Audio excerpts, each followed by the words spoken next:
Yo, people, it's Jeff here. Today we are going to address a subscriber question, an international subscriber question from Brandon in Detroit. So thanks a lot for sending this question in. I really appreciate you sending the question. Being my first international subscriber video response. So thanks for that.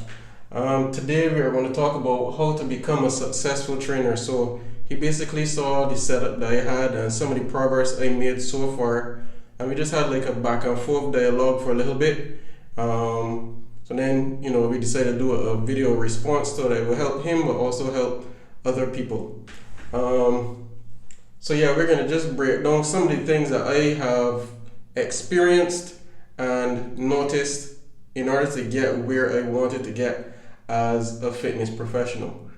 So the first thing I'm going to tell you, and this applies across the board, not only to training, but also to other professions or other skills or pursuits you may have. If you want to be successful at it, the first thing you should seek to do is master that particular craft.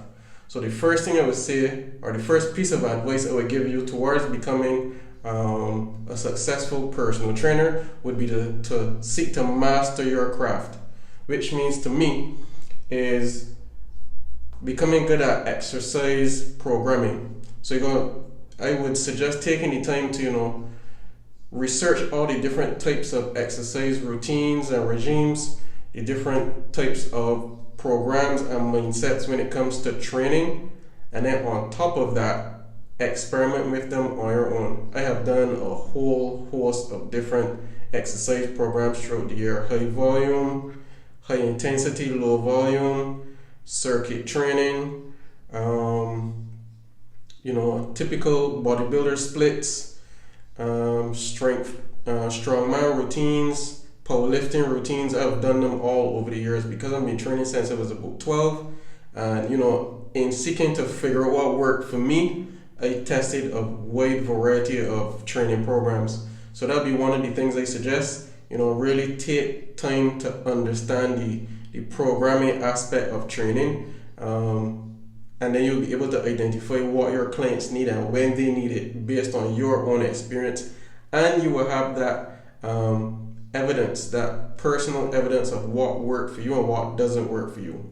One of the things that also helped me too was that I kind of kept notes when I was doing different programs to see what worked and what didn't work for me. Right, so one of the first things I would say is get good at exercise programming and really learning the details. I can recite almost any exercise program now off the top of my head, or create routines off the top of my head, because I've spent so much time reading through materials, testing it out for myself, and tracking progress over the years. The other thing I would implore you to look at is exercise form. So when it comes to the actual exercise itself, yes, there is a standard form, but then you really have to take time to learn that each individual has their own set of structural advantages and disadvantages. So based on their, let's say, the width of their hips, women might be able to do certain exercises better. Some people might have muscle imbalances that might hinder the proper performance of certain exercises.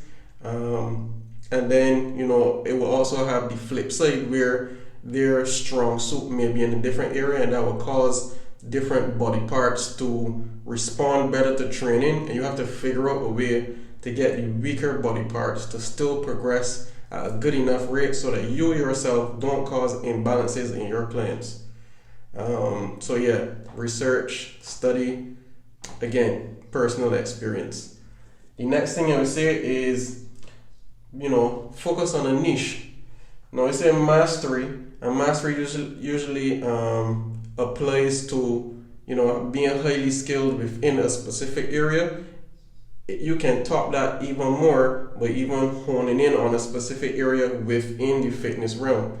So within fitness, there is muscle building, there's fat loss, there is rehabilitation, there is training for athletic performance or strength and conditioning. So, figure out area or, really search into what is you prefer within fitness and hone in on that skill.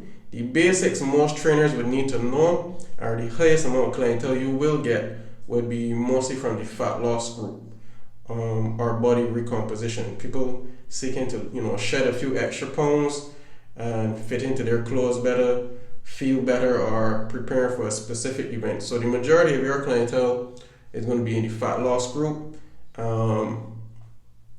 Me, one thing I struggled with personally was putting on muscle. When I started training, I was actually 92 pounds. Exact. I remember that number. I was 92 pounds when I first started weight training. That's what led me into weight training actually, because I was always fairly small and I would not grow for anything. So weight training helped. The next thing on top of that would be experience. Now this is something you can't really put a timeline on. Experience will come throughout the years, dealing with different clients, dealing with different scenarios, working in different environments, and all of those things together will help shape your training protocols, will help shape your approach to dealing with fitness and your clients. So nothing beats experience. So yeah, just get in the game, try and build a stable client base, and then pay attention to your clients, what works or what doesn't work. Especially learn from your failures with clients. Now, when I didn't always used to get results with clients. Now I get results with clients on a mass scale, yes, but when I first started, I couldn't even get results with one client. And one of my earliest lessons when it came to training was that your clients have to take responsibility and accountability for their own progress.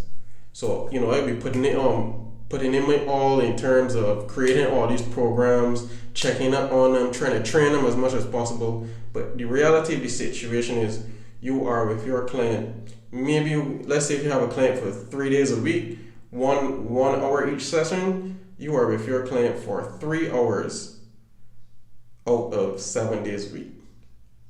Unless they are doing what they're supposed to be doing the rest of the time, they will not get results.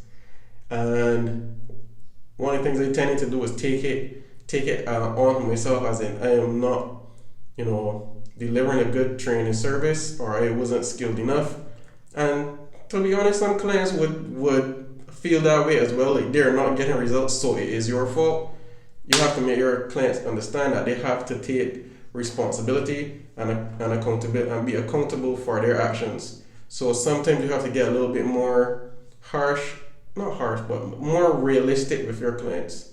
You cannot expect to get results if one, on top of not doing what they're supposed to be doing outside of the gym, when they come to the gym, they're not giving you maximum effort. So learn to be a little bit more realistic with your clients, have the tough conversations, and when they actually start to take personal responsibility and accountability, you will see that their results would come a lot easier over time.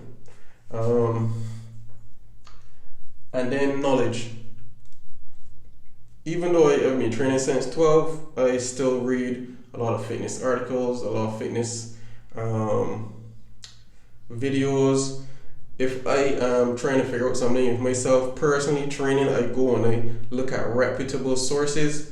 So you're constantly learning and enhancing and updating your skills and your knowledge, and that would transfer over into your personal training business as well. I didn't write it here, but you should have knowledge of nutrition, because as much training as your client does, if their diet is horrible, you are not going to get results. You cannot out-train a bad diet. If your client is trying to lose weight, training 5 days a week for 1 hour each time, if they are eating excess calories, they will put on weight. There is no getting around it. It comes down to energy balance. So if they're in a too high of a positive energy balance, no matter how much work they do, it will not allow. All right, cool. So that is pretty much the training aspect of being a trainer, become a master of your craft. That's the first thing that you should focus on. That should be your number one priority for the first few years. The second thing would be to define what success is for you. And this is something you want to do from the outset so that you would, as I talk about with goal setting, so you know where you are going so you can judge whether you're getting closer to that vision that you have for yourself as a trainer, or you need to adjust what you're doing so you can get closer to that goal. Right? So define what success is to you. Is success for you training very high-end clients so you don't work long hours and you get the returns from it? So success for you could be, getting good returns from training clients with increased free time to do other activities. It could be that you want to, get as many people fit as possible or develop a reputation for yourself. Is it that you want to train athletes? So what is success for you? That determines everything you will do from there. Is it if you want to train athletes as a trainer, you may do a basic personal training certification to start, but then you may want to zero in on a strength and conditioning or a performance-based type of certification afterwards. So once you've identified where it is you want to go in the end, that will help guide your path being a trainer. The other thing as well would be, let's say if you wanted to deal with pregnant clients, there are different niche markets that you can tap into, which means that you have to form various relationships with other professionals. So define early on what success is to you, and that will help you, guide and create a plan to get there. The other thing after that would be to create your package.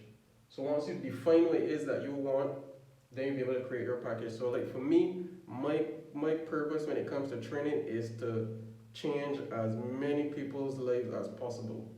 So if I want to reach volume, my prices will be a little lower than what I could possibly be charging. But if my goal is to change as many people's lives as possible, then I'm looking at volume. Right? So depending on what your goal is in training, then you can identify or create your package from that. So my package might be changing as many people's lives as possible in terms of helping them become healthier, lose weight or build muscle. Then I create a package around that framework. If yours is to deal with high-end clients, then obviously you have to create a package to attract high-end clients. Your prices will have to reflect the level of training and service that you're going to offer, and then on top of that, you have to deliver. No matter if it is high volume or high end, to be honest, you have to deliver value for the client's money.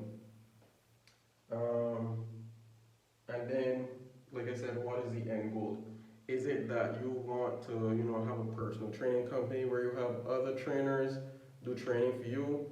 Do you want to, become a celebrity trainer? Do you want to be a trainer for a sports team? Do you want to, eventually have your own gym? What is it you want to do in the end that would be able to help you deem that once you reach there, you'll be able to say, I've become successful in what I wanted to do. So those are my tips, just starting off. I could go into a little more, but I will address further topics in more videos. Hope you like the content, apply it to your life as soon as possible, and you will see the results will speak for themselves. Obviously, you gotta give it time. The minimum they say is about 3 years before you really start to, see noticeable return on investment for the level of effort that you put in. So it's a long-term game, just like in any other profession. Approach it from the mindset of you being in it for the long haul. Right? So that's Jeff. Thanks for asking the question. Feel free to send any more questions, and like, comment, and subscribe. Thanks.